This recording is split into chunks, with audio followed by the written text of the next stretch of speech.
Olá! Seguindo os temas que o Papa Francisco propôs para serem aprofundados em grupo de estudos rumo à segunda sessão da Assembleia Geral do Sínodo, nós vamos compartilhar em alguns programas o grito dos pobres e marginalizados. A escuta do grito dos pobres, como propõe o Papa, é dar atenção às pessoas, isto é, unidas pela experiência de serem vítimas de marginalização, exclusão, abuso ou opressão, mesmo na comunidade cristã.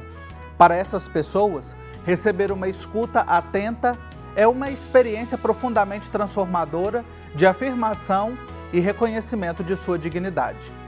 E quem partilha com a gente a sua experiência de trabalho neste primeiro bloco é a irmã Solange de Fátima Damião, da Congregação Romana de São Domingos de Gusmão, atualmente exercendo a missão de superiora geral e que atuou bastante na pastoral do povo de rua aqui em Belo Horizonte. Irmã Solange, uma alegria receber você aqui no programa Igreja Sinodal. Seja muito bem-vinda. Muito obrigada. Que alegria poder estar com vocês, compartilhar a experiência e esse carinho que eu tenho para com aqueles que vivem em situação de rua. Queria começar, irmã, ouvindo, esse programa hoje ele é bem testemunhal. A partir da sua experiência, de trabalho com a população em situação de rua, quais são os maiores desafios que a senhora viu, enfrentou e que quer compartilhar com a gente? Então, os maiores desafios que eu encontrei na rua, no seio da rua, é o desafio de poder realmente viver a proposta do Sínodo, a proposta do Papa Francisco, para fazer com que as pessoas sejam incluídas nesse Sínodo, incluídas na partilha, no diálogo, no caminhar. Então, esse é o grande desafio que nós temos, porque a população de rua, ela não é vista como pessoa, ela não é vista aos olhos das pessoas. Então, fica difícil da gente ter esse acesso até o momento em que a população de rua vai adquirindo confiança e ela começa a fazer esse processo de partilha, de diálogo e de caminhar junto com a gente. Então, esse é o grande desafio, ajudar com que a nossa sociedade enxergue verdadeiramente as pessoas que vivem em situação de rua, dentro de um diálogo, dentro de uma partilha e dentro de um caminhar juntos, de mãos dadas. Esse é o grande desafio, colocar a sociedade neste caminho com a população em situação de rua. Me chama bastante atenção o que a senhora diz aí, que às vezes não é visto como pessoa, E às vezes eu percebo, assim, não é visto nem como pessoa, nem como objeto, simplesmente está ignorado, excluído da nossa visão. E essas atitudes que a senhora traz para nós, compartilha, são caminhos importantes para que a gente possa vê-los e reconhecê-los como pessoas. Que lições que a senhora aprendeu ao longo do tempo no trabalho com as pessoas em situação de rua? Nossa, eu poderia enumerar muitas lições de vida, mas tem algumas que são fragantes. Uma delas as pessoas têm medo da população de rua. Então, a lição que eu trago para a minha vida e que eu acolho todos os momentos de lucidez que eu tenho, é que diante de uma pessoa em situação de rua, eu vejo o próprio Cristo encarnado nela, seja ela quem for. Então, essa é a grande lição de vida, porque essas pessoas nos ensinam que realmente eles são também filhos de Deus. Eles são pessoas que representam a imagem e semelhança de Deus para nós. Então, quando você aproxima de uma pessoa em situação de rua e que ela, através dos seus olhares, através do seu gesto, ela te acolhe com gratidão, com alegria, quando ela te abraça, você sente o calor humano dessa pessoa. Então, assim, a grande lição de vida que eu trago para mim e que eu ofereço também para as pessoas, para não ter medo da população em situação de rua, porque eles são imagem e semelhança de Cristo. E quando a gente entende isto, a gente começa a entender a rua. A gente começa a entender que a rua é para todos. É para todos. Que ninguém escolhe habitar, morar na rua por gosto, por prazer. As pessoas estão em situação de rua porque elas estão vivendo uma situação muito difícil. Então fica aí para mim e para todas as pessoas que estão me escutando. Não deixem de ter esse olhar de Deus para a população em situação de rua. Faça essa experiência de vida. Faça essa experiência de acolhimento, de olhar, de carinho e de mansidão. Aproveite a proposta do sínodo, compartilhe, dialoga, caminha com essas pessoas que vivem em situação de rua. Essa é a grande lição que a gente pode trazer para a nossa vida e para a vida da humanidade. Eles são pessoas, são gente como nós. Que lição bonita, que experiência. Me toca profundamente escutá-la, irmã Solange, e realmente é um exercício que a gente tem que fazer cotidianamente, de ver o outro, reconhecê-lo, né? E me lembrou, inclusive, uma frase do Papa Francisco, né? Ele diz assim: o único momento em que você deve olhar a pessoa de cima para baixo é quando você vai levantá-la. Então, acho que é um exercício nosso de olhar para essas pessoas, olhar nos olhos e acolher como o próprio Cristo. Nessa sua experiência de trabalho, na sua atuação, tem alguma história, alguma pessoa que tenha te marcado assim, isso eu nunca vou esquecer da minha atuação, do meu serviço, do meu ministério na rua? Tenho sim.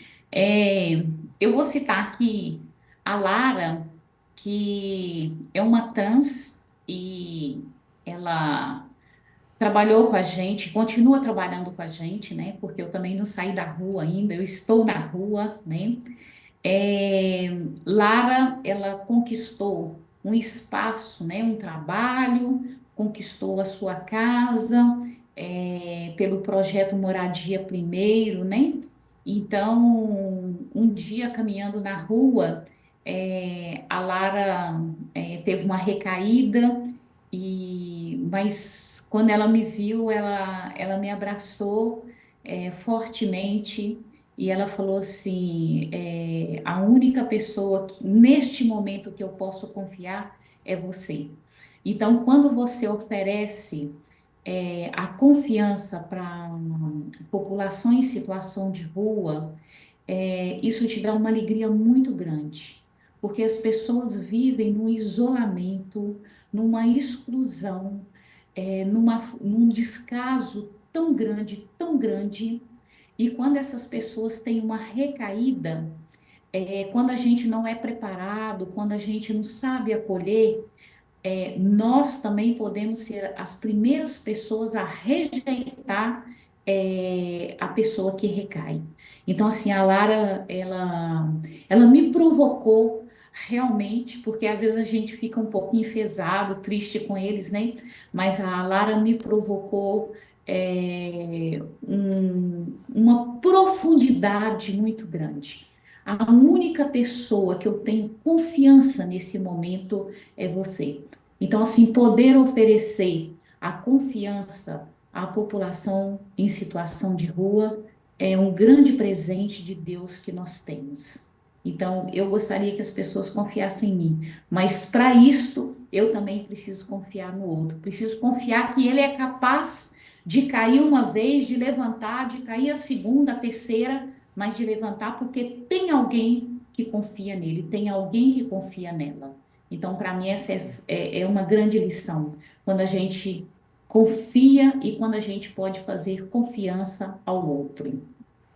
Que maravilha, que bom ouvir seu testemunho, sua experiência, e acho que são os melhores ensinamentos que a gente tem para escutar o grito e o clamor dos pobres, como nos pede o Papa Francisco. E por isso eu quero agradecer a você, irmã Solange, Damião, da Congregação Romana de São Domingos de Gusmão, que partilhou neste primeiro bloco aqui um pouco da sua experiência, do seu trabalho junto à população em situação de rua, na Pastoral do Povo de Rua. Muito obrigado, irmã Solange. Muito obrigada a vocês e um abraço para todas as pessoas que estão ouvindo, assistindo essa emissão. Que vocês tenham esse olhar de Deus, este coração de Deus, as mãos de Deus e os pés de Deus para acolher a população de rua. Muito obrigada. Um abraço.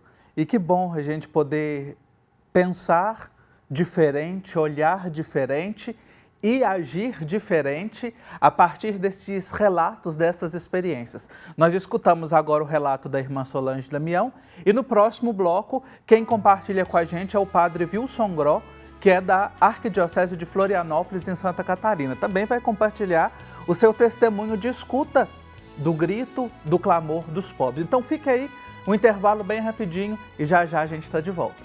Já estamos de volta com a Igreja Sinodal e continuamos a nossa conversa sobre escutar o grito dos pobres a partir dos testemunhos, das experiências de acolhida. No primeiro bloco nós escutamos a irmã Solange Damião e quem conversa com a gente agora é o padre Wilson Gró, catarinense, padre e educador social há 40 anos, encharcado pela cultura do encontro e da solidariedade, como ele mesmo apresenta nas suas redes sociais. Padre Wilson, uma alegria acolhê-lo aqui no Igreja Sinodal, seja muito bem-vindo. Muito obrigado também, um bom dia. Padre Wilson, eu queria que o senhor partilhasse, eu conheci um pouco do seu trabalho, do instituto que o senhor desenvolve, como é que surgiu, de onde que nasceu este olhar cuidadoso e estas iniciativas que o senhor desenvolve aí em Santa Catarina? Olha, em relação à questão da minha opção de vida, nasceu nesse grande caminhar das comunidades eclesiais de base, e quando eu estava terminando a teologia em 79, com a questão da opção pelos pobres no documento de Puebla, e toda a questão cultural do nascimento dos movimentos sociais, das organizações populares, da força das comunidades eclesiais de base, pegando a dimensão do Concílio Vaticano II, depois 68, Medellín, 79, Puebla.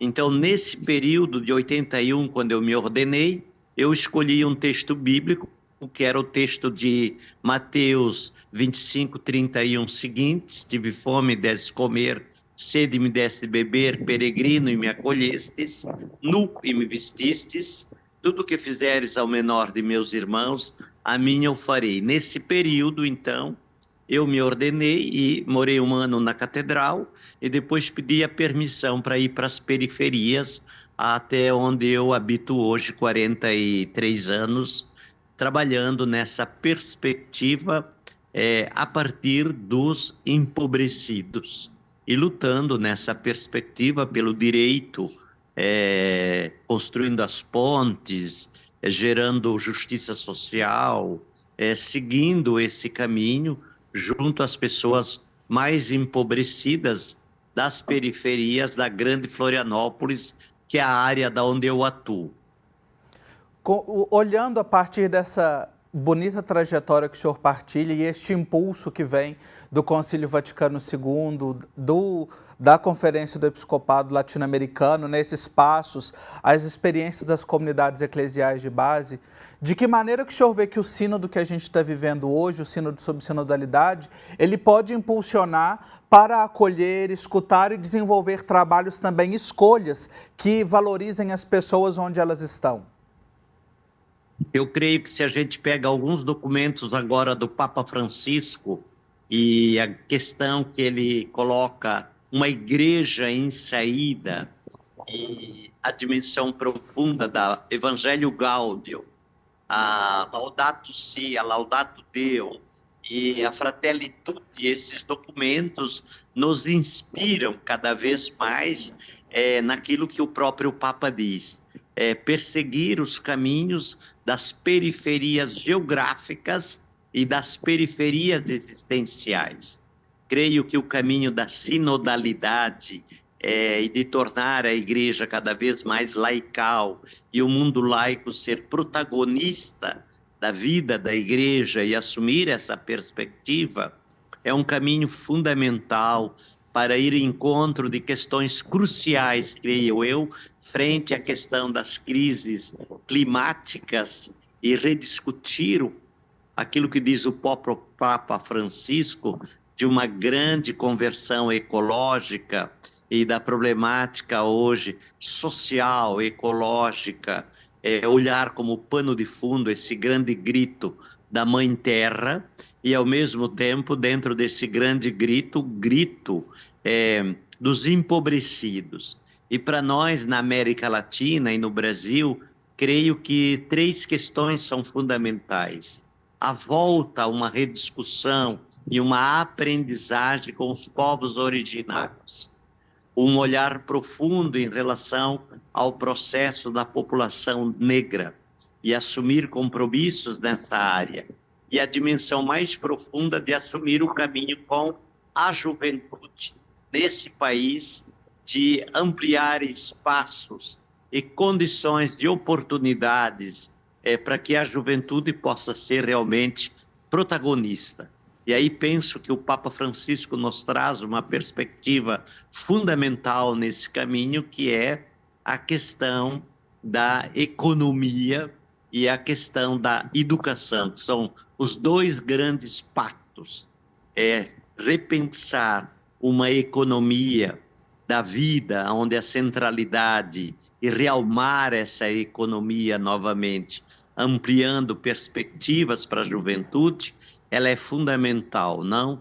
E buscando formas da juventude poder construir caminhos. O Papa falava em Assis, na sua fala, ele dizia 3 questões. Uma nova economia só pode nascer a partir dos últimos, e abraçar esses últimos, construindo perspectiva de serem sujeitos protagonistas de projetos sociais, na perspectiva de Francisco de Assis, e também trabalhar na perspectiva de não trabalho precário, mas da produção do trabalho, e redimensionar a pesquisa das universidades na linha da economia, para uma economia não do mercado, não da visão que temos hoje financista, mas uma economia para a vida, não? Então, pensar nessa perspectiva é fundamental para a gente poder trabalhar ações concretas da sinodalidade, não? Uma igreja que dialoga com as questões estruturais, uma igreja que não tenha medo de trabalhar a relação fé e política, o bem comum, a justiça social, a solidariedade, compreendendo toda essa perspectiva do tecido social e de um caminho tão desigual no Brasil e no continente latino-americano. A inspiração da sinodalidade é uma inspiração fundamental para construirmos formas, caminhos, propostas, organizações e, fundamentalmente, aquilo que diz o Papa, que é o processo da desclericalizar cada vez mais a Igreja para um caminho concreto, real, em que o laicato cada vez mais possa ter espaço, voz, direito de levar à frente essa caminhada sinodal. Padre Wilson, nesses mais de 40 anos que o senhor encarnou esta inspiração bíblica e tem trabalhado arduamente, né, e a partir dessas escolhas, o que mais marca o senhor nesta escolha que o senhor fez? Alguma história, algum testemunho, algum trabalho especificamente? O que mais me marca nessa história, nessa caminhada toda, em relação ao processo da juventude. Hoje nós temos um trabalho que trabalhamos com 6.000 crianças, jovens e adolescentes de 0 até 24 anos. Hoje temos jovens médicos formados fazendo residência no Sírio-Libanês, temos jovens formados fazendo doutorado, dando aulas em universidade. Então, abrir perspectiva a partir da periferia e gerar oportunidade para a juventude, especialmente a juventude negra, que é a juventude mais assassinada nesse país, é o que mais me marca. Perceber de que um jovem começa com uma caminhada e vai desde criança e chega a concluir uma universidade, inserir-se a um mercado de trabalho, gerar condições dentro desses processos, é uma dimensão muito bela, muito profunda, muito corajosa, de ampliar caminhos frente a toda a problemática da violência, a problemática do narcotráfico, porque quando o jovem faz uma faculdade dentro de uma área onde tem violência, tem narcotráfico, esse jovem se torna um grande sinal de luz. Então, caminhar nessa direção realmente é o que me marca. E o que me marca profundamente é o pontificado do Papa Francisco, porque ele traz de novo uma grande luz nessa visão, nessa concretude da igreja em saída, da centralidade novamente da palavra de Jesus e ao mesmo tempo a centralidade dos pobres e o grito da terra. Penso que aqui existe uma dimensão profunda que deveremos seguir passo a passo a cada dia. Padre Wilson Groh, muito obrigado pelo seu testemunho, primeiramente, pelo trabalho que o senhor desenvolve, por acolher o Evangelho e encarná-lo, e também pelo tempo que o senhor dispensou aqui para testemunhar com a gente no Igreja Sinodal. Muito obrigado. Muito obrigado, e não percamos a esperança, porque a esperança é a força do ressuscitado na prática do dia a dia, que nasce de descrucificar os crucificados, como diz John Sobrinho, e ampliar a cultura da ressurreição e da vida. Amém, que assim seja. Obrigado você que acompanhou comigo este programa e esses dois testemunhos da irmã Solange e do Padre Wilson Groh. No próximo programa nós vamos continuar escutando o clamor dos pobres e dos marginalizados, refletindo os pobres a partir da palavra de Deus. Eu espero você. Até lá.